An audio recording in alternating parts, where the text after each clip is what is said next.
मान लीजिए ए वेक्टरों का सेट है जो VF का सबसेट है, मान लीजिए कि है ना ये LD है और ये पता है कि भी LD है, लेकिन किसकी वजह से है, तो मैं बताया था कि LD के लिए खाली एक ही पर्याप्त होता है जिसका स्केलर जो है नॉट इक्वल 0 हो जाए। तो मान लीजिए पता चला कि मास्टर की वजह से LD हो रहा है, मान लीजिए पता चला कि मास्टर की वजह से ये जो सबसेट VF का है ये LD हो जा रहा है, तो मास्टर को हटा देते हैं। तो मास्टर को जब निकाल देंगे तो अब एक नया सबसेट बच जाएगा, वो भी सबसेट होगा। अब देखते हैं कि वो सबसेट LI है कि LD है। बात समझ में आई? अगर LI होगा तो काम हो गया। अगर मान लीजिए LD हुआ तो फिर मतलब कोई ना कोई ऐसा बगी पड़ा हुआ है, फिर मान लीजिए प्रिंस है, अब पता चला कि भी नहीं प्रिंसों की वजह से ऐसा मैटर फंस रहा था, इनको भी निकालिए। ऐसे हम जिसके वजह से, क्योंकि देखो थ्योरम, ये जो थ्योरम है ना मैं स्टेटमेंट लिखा हूं, ध्यान दीजिएगा कि S is LD then there exist a vector xk belongs to S such that है ना that vector can be expressed as the linear combination of its preceding vector. ये इफ एंड ओनली इफ का case होता है, वो ध्यान समझिएगा, ये इफ एंड ओनली इफ का केस होता है। मतलब अगर LD है तो xk एग्जिस्ट करेगा, अगर xk नामक ऐसा वेक्टर एग्जिस्ट कर रहा है तो सेट हमारा LD होगा। तो xk की वजह से LD हो रहा है तो xk को हटाओ, वहां से एक नया बनाओ, फिर समझता किसी को वजह से उसको भी हटाओ, फिर एक नया बनाओ। ऐसे हटाते हटाते एक बार ऐसे स्थिति में पहुंच जाएंगे जो हमारे सेट में एक का एलिमेंट रह ही जाएगा। और ये जो वेक्टर आप लिए हो ना सब नॉन जीरो वेक्टर हैं, याद रखिएगा। ये जो वेक्टर आप लिए हो ना, जो बेसिस सबसेट की बात करो, वहाँ नॉन जीरो वेक्टर, सब नॉन जीरो वेक्टर हैं। तो लास्ट में जब एक का वेक्टर बच जाएगा वो भी नॉन जीरो, तो उसमें कोई प्रश्न नहीं है कि LI होगा क्या होगा कि LD होगा। दैट सेट ऑलवेज LI, वो हमेशा LI होता है, बस काम खत्म हो जाएगा। लेकिन अभी हमको कंफर्म नहीं कि LI है कि LD है, इसलिए हम संभावना व्यक्त करते जा रहे हैं। बात समझ में आ रही है? अब थोड़ा समझिएगा, अभी और आपको समझ में आएगा। पहले ये समझ में आ रहा है यहाँ तक, पहले यहाँ तक। अब देखो यहाँ से समझिएगा ध्यान से। 10 removing xk from S and makes a new subset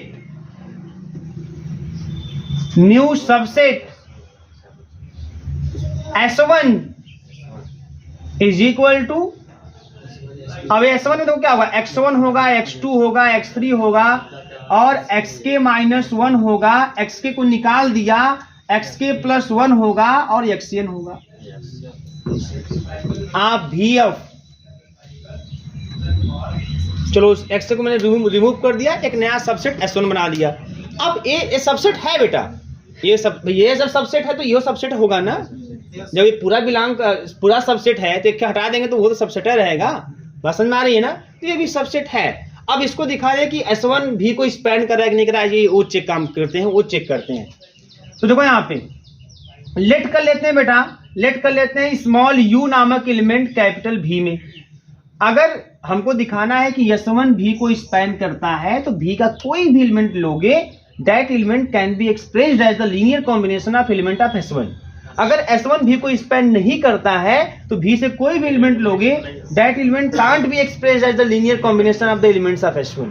समझ आ रही है? तो लेट कर लेते हैं u belongs to V and आप जानते हो ऊपर लिखे हो कि जो यस है वो तो V को स्पैन कर ही रहा है, S1 करे चाहे ना करे, बट यस भी को स्पैन कर रहा है। तो U अगर कोई V का एलिमेंट है और यस भी को स्पैन कर रहा है तो इसका मतलब यह है कि that U can be expressed as the linear combination of elements of S। इसका मतलब ये होगा, चलो मैं इसको लिखता हूं, ऐसे लिखता हूं बेटा, इसको मैं लिखता हूं U is equal to summation I is equal to 1 to n, चलो CI XI कर दिया, स्केलर ग्रुप में मैंने CI ले लिया, कोई दिक्कत नहीं इसमें किसी को, है ना? क्योंकि भाई U V का एलिमेंट है और ये कंफर्म है कि यस भी को स्पैन कर रहा है। तो अगर यस भी को स्पैन कर रहा है तो V का वह एलिमेंट यस के एलिमेंटों के लीनियर कॉम्बिनेशन के रूप में देखा जाएगा। इसका मतलब कैसा होगा, C1x1 plus C2x2 plus dot dot dot CK -1 XK -1 plus CK XK plus K लिखिएगा ना, जैसे K आप शुरू में लिखे वैसे हमेशा लिखिएगा, ठीक है ना? और प्लस का CK +1 XK +1 और plus dot dot dot CN XN। इसमें कोई दिक्कत किसी को? किसी दिमाग में ऐसा नहीं ना है कि यहाँ CK XK कहाँ आ गया? अभी S1 पे ध्यान नहीं जाएगा क्योंकि हम यस से स्पैन करवा रहे हैं। अब बेटा इसको मालूम क्या कर सकते हैं, ध्यान दीजिएगा, इसको मैं क्या कर सकता हूँ, ध्यान दीजिएगा।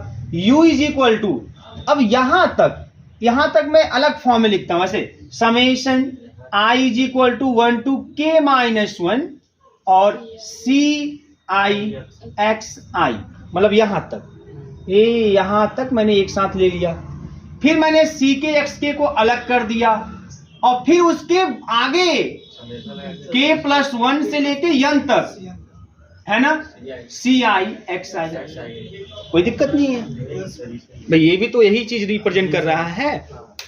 आगे की कहानी, summation i is equal to 1 to k minus 1 ci xi plus का ck, और from equation number first xk की वैल्यू क्या है, summation i is equal to 1 to k minus 1 ai xi, clear है सबको, है ना, और प्लस का उसके आगे चलो i is equal to k plus 1 n और ci xi, क्लियर बात समझ आ रही सबको, इसमें कोई दिक्कत नहीं ना। हम आगे देखो यहाँ पे is equal summation i is equal to 1 to k minus 1 दोनों में है ना, और xi भी दोनों में है, तो इसको मैं ऐसे लिख दूं ci प्लस का ck ai और ये ऐसे और xi, किसी कोई दिक्कत, plus summation i is equal to 1 to k plus 1 to n और ci xi। अच्छा, ये जो आप ले रहे हो ना, जो ci है ai है, जो आप है ना, ये सब के सब क्या है, ये सब के सब फील्ड के एलिमेंट हैं, ये सब स्केलर है, सब फील्ड के एलिमेंट हैं। अच्छा बताओ, तो ये सब भी क्या होगा, एक स्केलर ही तो होगा, बोलो, ये भी तो स्केलर है ना, स्केलर का गुणा करेंगे स्केलर मिलेगा, जोड़ेंगे स्केलर मिलेगा, तो मैं इसको लिख देता हूँ i is equal to 1 to k minus 1, इसको मैं नया स्केलर di कर दिया, कोई दिक्कत किसी को, कोई दिक्कत ही ना भाई, और प्लस का summation i is equal to k plus 1 to n और ci xi, कोई दिक्कत नहीं, और जहां पे di जो है ये भी फील्ड का ही एलिमेंट है, सच दैट ये जो di है that equal to ci plus का ck ai, क्लियर है ना। अब बताओ, अब मैं इसको फिर से प्रसार कर रहा हूं, इसका फिर से ऐसा कर दे, कोई दिक्कत नहीं है ना, इसका प्रसार कर दो फिर से, तो ये मिलेगा d1 x1, ठीक है, d2 x2 और plus data dot dk minus 1 xk minus 1, खत्म कहानी इसका, प्लस अब इसका नंबर आ गया c1, है ना, sorry ck plus 1 xk plus 1, फिर है ना क्या लिख देता हूँ ck प्लस 2 xk प्लस 2 और प्लस डाटा डॉट प्लस का cn xn, ये u इज इक्वल टू, बेटा अब सब लाइन को भूल जाओ, इस लाइन को देखो, ये u कहाँ का एलिमेंट है, v का एलिमेंट है। अच्छा बताओ, जो u v का एलिमेंट है वो किन वेक्टरों द्वारा एक्सप्रेस हो रहा है लीनियर कॉम्बिनेशन ग्रुप में, x1 से लेके xk माइनस 1, इसमें क्या xk आया, तो xk गायब हो गया, इसमें xk आया क्या, इस लाइन से साफ साफ स्पष्ट हो रहा है that is vf is equal to ls1, है ना, क्योंकि because u can be expressed as a linear combination of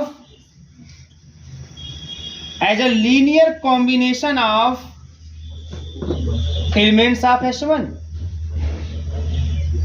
बोलिएगा भाई, इस ये जो u है ये किन वेक्टरों द्वारा एक्सप्रेस हो रहा है, x1 से लेके xk माइनस 1 तक और xk प्लस 1 से xn तक, ये एलिमेंट कहाँ है, S1 में है, इसका मतलब u किसके द्वारा एक्सप्रेस हो रहा है ना, S1 के द्वारा लीनियरली स्पैन हो रहा है, बात समझ में आ रही है। इसका मतलब यह है कि यस तो स्पैन कर ही रहा था v के एलिमेंट को, जब उसमें से मैंने xk को रिमूव कर दिया, तो xk को रिमूव करने के बाद जो नया सबसेट s1 बना है वह s1 भी स्पैन कर रहा है, तब ये s1 भी स्पैन कर रहा है। अगर यही s1 li हो जाए, स्पैन कर रहा है ना, xk को रिमूव करने के बाद, xk को हटाने के बाद जो नया सबसेट बना है वो तो स्पैन कर ही रहा है, तो आपने दिखाया ना, ये चीज दिखाया।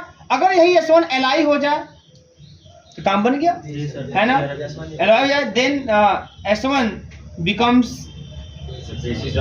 हाँ, बेसिस ऑफ वी ऑफ, ध्यान समझिएगा, basis of V of. But ये भी तो हो सकता है कि S1 Li ना हो, but if S1 is LD तब मैटर फिर फंसेगा। अगर S1 is LD then again there exist element vector, है ना, मान लो यक्सियम कर दिया फ्रॉम 2 to n, इसी S1 में एक वेक्टर जरूर ऐसा होगा, है ना, 2 से n के बीच में, जो अपने पीछे वाले वेक्टरों के लीनियर कॉम्बिनेशन रूप में देखा जा सकेगा। फिर उसको रिमूव करेंगे और फिर नया सबसेट बनाएंगे, और जो नया सबसेट S2 बनेगा, और फिर देखोगे उस S2 को भी इसी तरीके से आप एक्सप्रेस करता हुआ देख सकते हो। बात समझ में आ रही है? मैं भी एक स्टेप और दिखाऊंगा, बट एग्जाम में वो अगला स्टेप मत लिखिएगा क्योंकि बहुत लेंदी हो जाएगा। बात समझ में आ रही है? तो इतना नोट कर लीजिए आप। चलिए बात मत करिए। यहाँ पे इधर, है ना, देखो कुछ नहीं दिक्कत है। यहाँ पे आपने U कोई V का एलिमेंट ले लिया, क्योंकि यस जो है वो V को स्पैन कर रहा है, तो यस V को स्पैन कर रहा है, इसका मतलब यह है कि V का एलिमेंट यस के एलिमेंटों के लीनियर कॉम्बिनेशन के रूप में देखा जाएगा। तो जो U है वह, है ना, यस का एलिमेंट, यस में x1 से लेके xn तक एलिमेंट है, तो जो आपका U है वो आपको C1 x1 plus C2 x2 plus C3 x3 plus dot plus Cn xn, ये हो गया लीनियर कॉम्बिनेशन, उस रूप में देखा जाएगा।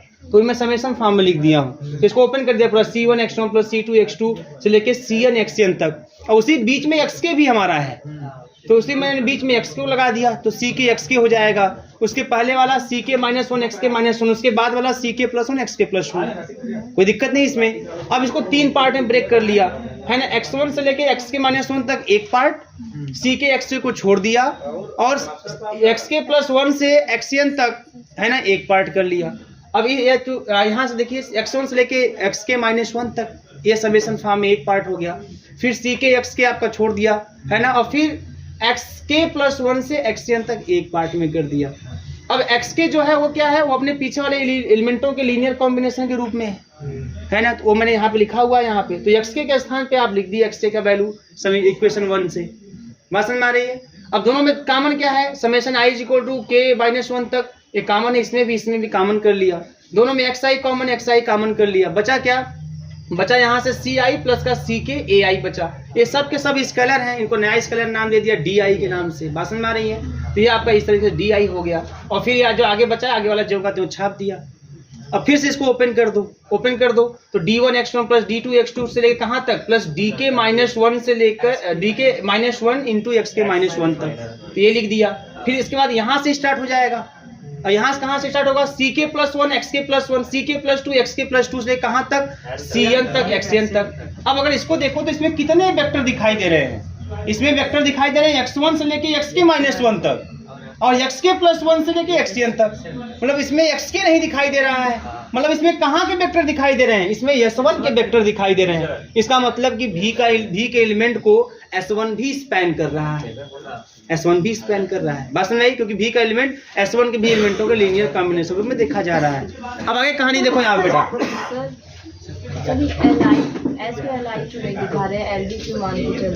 S अगर Li हो गया, थ्योरम प्रूफ लिखा तो हूँ यहाँ पे, इफ S इज Li, है ना, then S becomes the basis of V of.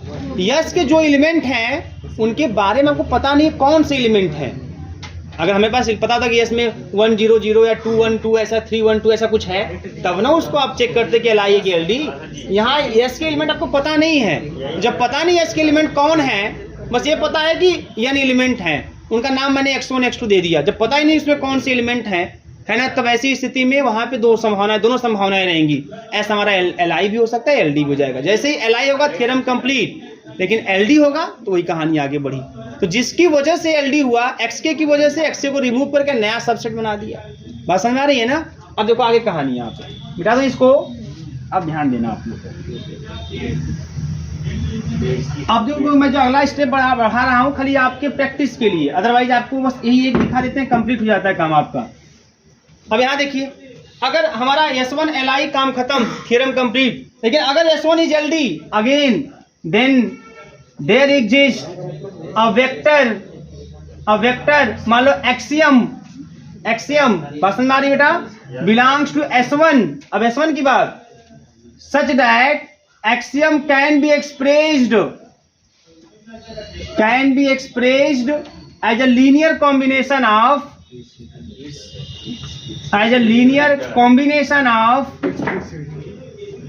Its preceding vector.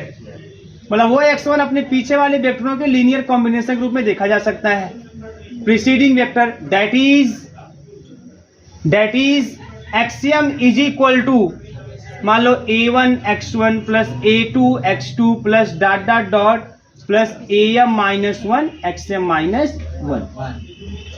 और याद रखिएगा जो यम है वो k से बड़ा है, तो k तो हो ही चुका है, मतलब भाई xm कहाँ आएगा, xk के पहले की बाद में, तो आप बोल दीजिए बाद में, है ना। तो पहले तो हम स्टार्टिंग से देखें कौन है 2 से n के बीच में जो पीछे वाले वेक्टर लीनियर कॉम्बिनेशन में देखा जा रहा है, तो xk है, तो पहले xk मिला।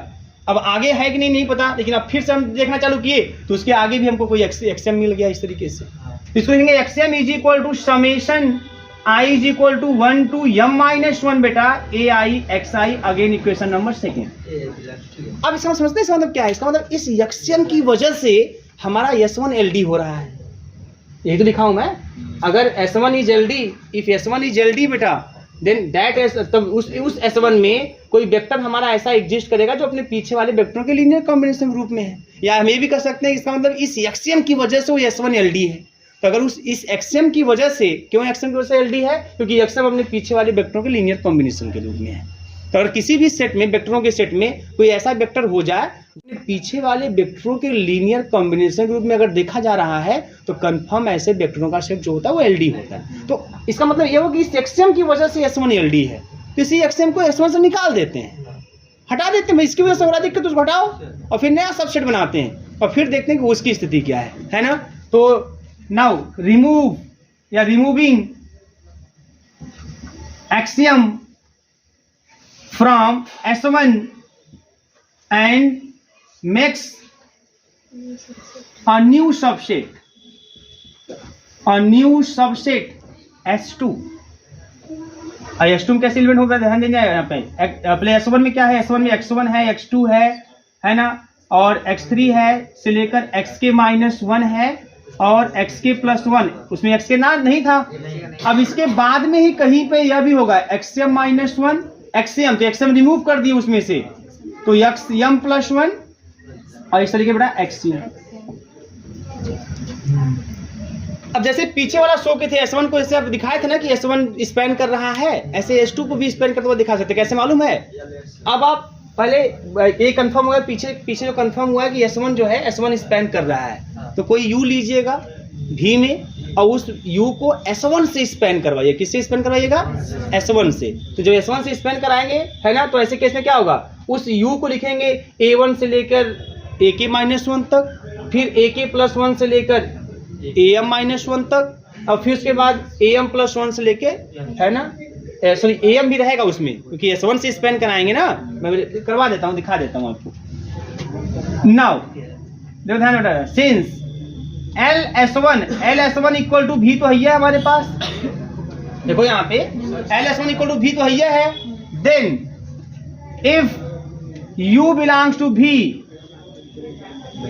देयरफॉर, बात समझे बेटा यहाँ पे, तब इस U को S1 स्पैन कर रहा है। तो अगर U को S1 स्पैन कर, तो S1 में है क्या क्या, तो मैं इसको ऐसे लिख देता हूँ बेटा यहाँ पे, मान लो E1 x1 E2 x2 और प्लस डॉट डॉट डॉट, है ना, S1 का एलिमेंट देखना क्या क्या लिखा गया है, EK माइनस 1 XK माइनस 1, है ना, फिर प्लस का EK प्लस 1 XK प्लस 1, ऐसे ही कंटिन्यू होगा, और प्लस EM माइनस 1, है ना, XM माइनस 1।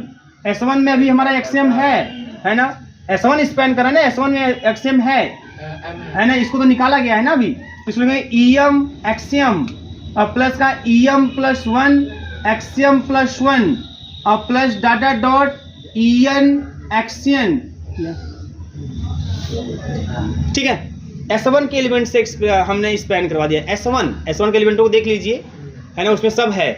और ये कहाँ से आ गया, तो मैं लिखा हूँ यम जो है K से बड़ा कोई एलिमेंट है, वो भी K प्लस 1, है ना, और XN के बीच में कोई होगा, मैंने दिखा दिया। अब बेटा इसको कैसे लिखिए, मालूम कैसे लिखिए, देखो ऐसे समेशन, ध्यान देना यहाँ पे I is equal to 1 to यहाँ तक बेटा एक साथ कर लीजिएगा, कहाँ तक, है ना, यहाँ तक i is equal to 1 to k minus 1 है ना ई आई एक्स आई, फिर summation i is equal to 1 to k plus 1 to m minus 1 है ना ई आई एक्स आई, फिर em एक्सएम को छोड़ दीजिए और फिर summation i is equal to 1 to m plus 1 से है ना sorry i is equal to m plus 1 से n तक और ई आई एक्स आई।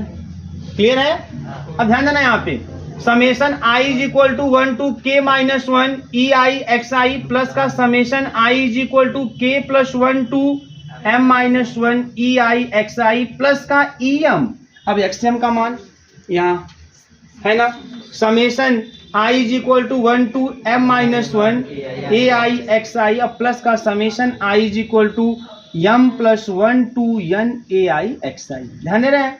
अब देखो ये तो जो कहते हो, अब इन दोनों में से कॉमन क्या हो जाएगा summation i is equal to 1 to sorry i is equal to k plus 1 to m minus 1 ये दोनों में है, इसमें भी है इसमें भी है ना। अच्छा रुक जाओ कहाँ पे लिखे? इसमें लिखे नहीं क्या हम लगता है, रुक जाओ कहाँ पे लिखे हैं सर उसको तो रुक जाओ बता रहे कहाँ पे छूट रहा है। ये आपका k प्लस कहाँ से चालू हुआ, यहाँ से। ध्यान दीजिए यहाँ पे आपने किसके स्थान रखा है यहाँ पे em एक्सएम का स्थान क्या दिया i is equal to 1 to m minus 1 a i x i और ये क्या है आपका k plus 1 a i x i, यही ना। ठीक, कोई दिक्कत नहीं है, कोई समस्या नहीं है।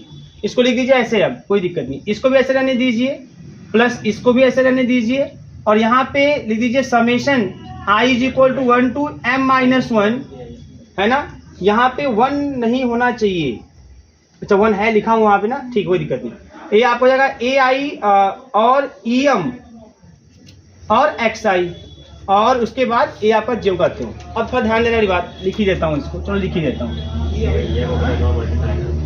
कोई दिक्कत नहीं है, हो गया। देखिए k प्लस 1 से लेकर m माइनस 1 तक ई आई एक्स आई, ये देखो। इसके बाद अब इस लाइन को थोड़ा ध्यान से देखिए आप लोग, देखिए इसको, इसमें कौन कौन से वेक्टर आ रहे हैं इस लाइन में। इस लाइन में कौन कौन वेक्टर आ रहा है x1 से लेके xk माइनस 1 तक, वो ध्यान से देखिए कौन कौन वेक्टर आ रहा है x1 से लेके xk माइनस 1 तक और फिर xk प्लस 1 से लेकर xm माइनस 1 तक है ना।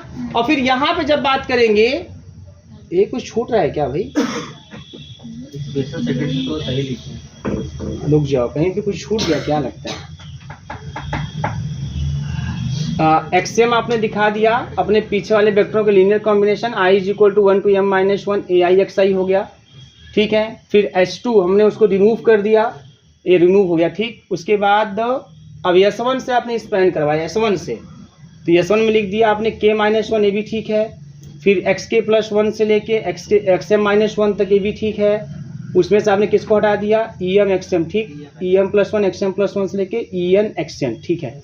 समेशन के फॉर्म में आप यहाँ तक लिख दिए summation i is equal to 1 to k minus 1 a i x i और प्लस का summation i is equal to k plus 1 से लेकर m माइनस 1 तक, ठीक। फिर am xm, फिर i is equal to m plus 1 से लेकर n तक और e आई एक्स आई, ठीक है। तो i is equal to 1 to k minus 1 e i x i, ये हो गया, ठीक है, ये भी सही है। xm की वैल्यू आप यहाँ से लिख दिए, ये भी ठीक। और i is equal to m plus 1 से आपका n e i x i, ठीक है, कोई दिक्कत नहीं।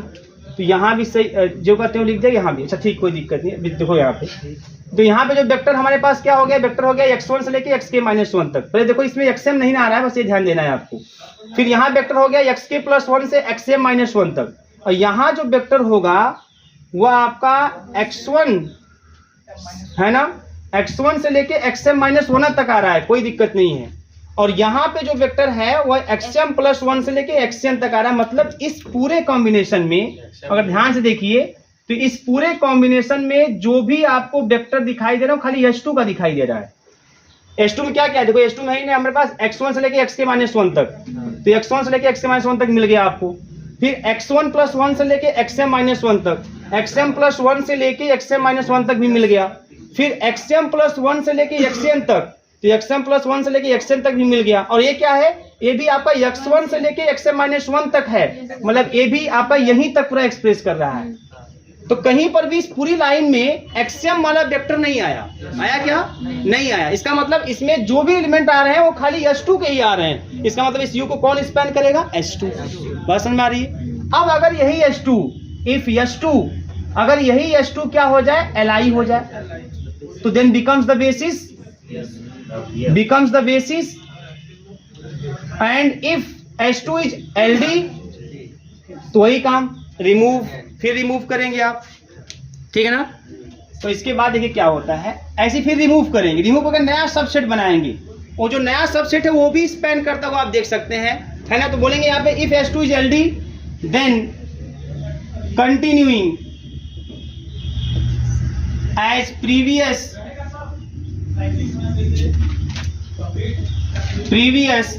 remove again one element from H2 and makes a new subset H3 of vector space VF। Continuing this process, ऐसे फिर आप कंटिन्यू करते जाएंगे, एक एलिमेंट निकालते जाएंगे, this process until we get, कब तक ये आप ऐसे एक एलिमेंट निकालते जाएंगे? Until we get a subset SP, उसका नाम P दे देता हूं, SP of VF such that SP contains only one non zero vector और as previous we can easily show that, रुक जाइए, we can easily show that, आप आसानी से शो कर सकते हो LSP is equal to V, since a subset of VF which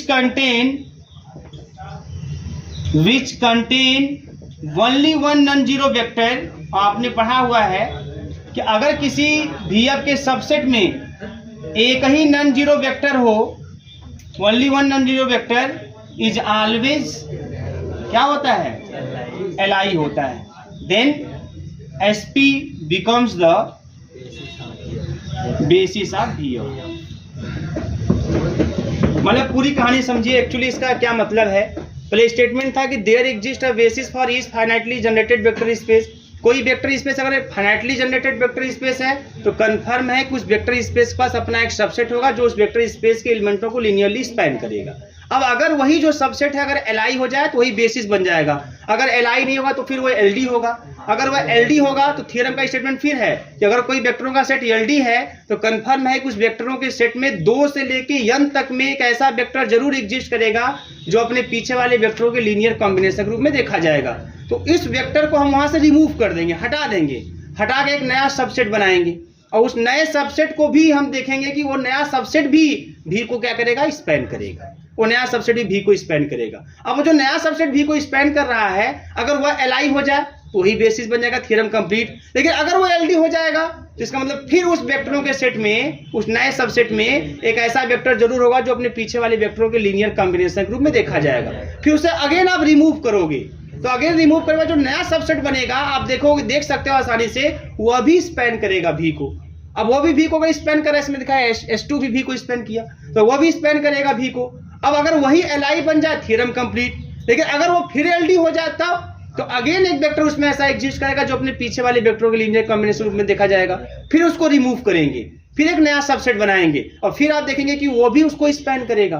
तो फिर स्पैन करेगा तो Li तो थ्योरम कंप्लीट, और अगर LD तो फिर एक वेक्टर ऐसा एग्जिस्ट करेगा। इसी तरीके से एक एक वेक्टर आप 1 बाय 1 वहां से रिमूव करते जाएंगे, नया सबसेट बनाते जाएंगे और वह एक एक वेक्टर चूंकि रिमूव करते जा रहे हैं तो सबसेट छोटा होता चला जाएगा और वह सबसेट स्पैन भी करता चला जाएगा। और जब लास्ट में आप एक ऐसे भी कंडीशन में पहुंच जाएंगे जब उसमें केवल एक ही एलिमेंट बच जाएगा। बात समझ में आ रही है?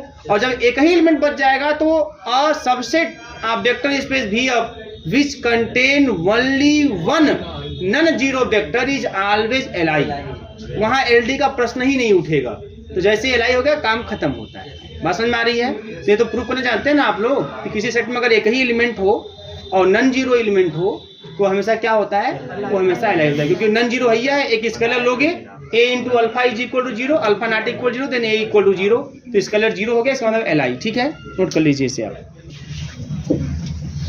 अब जो यशवंत तक पूरा प्रूव करके फिर उसके बाद हाँ बस उसको तुरंत यहाँ पे है ना कि प्रोसेस कंटिन्यू कर देंगे, कंटिन्यू करके एक एक एलिमेंट निकालते जाएंगे, एक नया नया सबसेट बनाते जाएंगे। हर नया सबसेट जो बनेगा वो स्पैन करेगा, Li होगा काम खत्म, LD होगा फिर एक नया आपका एक वेक्टर उसमें एग्जिस्ट करेगा, फिर हटाओगे फिर नया बनाते जाओगे आप, और लास्ट में कहाँ पहुंच जाओगे जब उस सेट में एक ही एलिमेंट बच जाएगा। अब ध्यान दीजिए, अब आगे आपको मैं बताया था बेसिस वाले में कि अगर कोई वेक्टर स्पेस है उसका बेसिस एग्जिस्ट करता है तो बेसिस किसी वेक्टर स्पेस के एक बेसिस भी हो सकता है उस वेक्टर स्पेस का, और एक से अधिक भी बेसिस हो सकते हैं उस वेक्टर स्पेस के। लेकिन है ना, चाहे कुछ भी हो, उस बेसिस सेट आपका अलग अलग हो सकता है, लेकिन number of elements her basis set में क्या होंगे, सेम होंगे। बस समझ में आ रही है? इसे मान लीजिए कि भी अब वेक्टर स्पेस है, S1 भी इसका बेसिस है, S2 भी इसका बेसिस है, S3 भी इसका बेसिस है। अब इसमें एलिमेंट कुछ भी हो, मान लीजिए X1 X2 इसमें एलिमेंट है, इसमें Y1 Y2 है, इसमें Z1 Z2 है, तो एलिमेंट आपके अलग अलग हो सकते हैं। ये इसका बेसिस है, ये भी इसका बेसिस है, ये भी इसका बेसिस है, तो एलिमेंट अलग अलग हो सकते हैं, लेकिन हर बेसिस में नंबर ऑफ एलिमेंट सेम होंगे। बस समझ में आ रही है? मतलब वेक्टर स्पेस का डायमेंशन फिक्स होता है, बेसिस अलग अलग हो सकते हैं पर डायमेंशन उसका क्या होता है, फिक्स। हर बेसिस में नंबर ऑफ एलिमेंट क्या होते हैं, सेम होते हैं। तो एक थ्योरम आप आगे वाला लिखिए, लिखिए थ्योरम। बता दे रहे हैं आपको एग्जांपल से, मतलब क्या, किस वाले लिखिए, पहले आप इसको लिखिए, थ्योरम लिखिए, पहले हेडिंग करिए, invariance of number of elements in a basis, invariance of number of element in a basis, invariance of number of element, invariance of number of element in a basis, मतलब basis में number of element होता है वो invariance होता है, मतलब वो change नहीं होता है ना। अब देखिए थ्योरम, इस टॉपिक पे थ्योरम,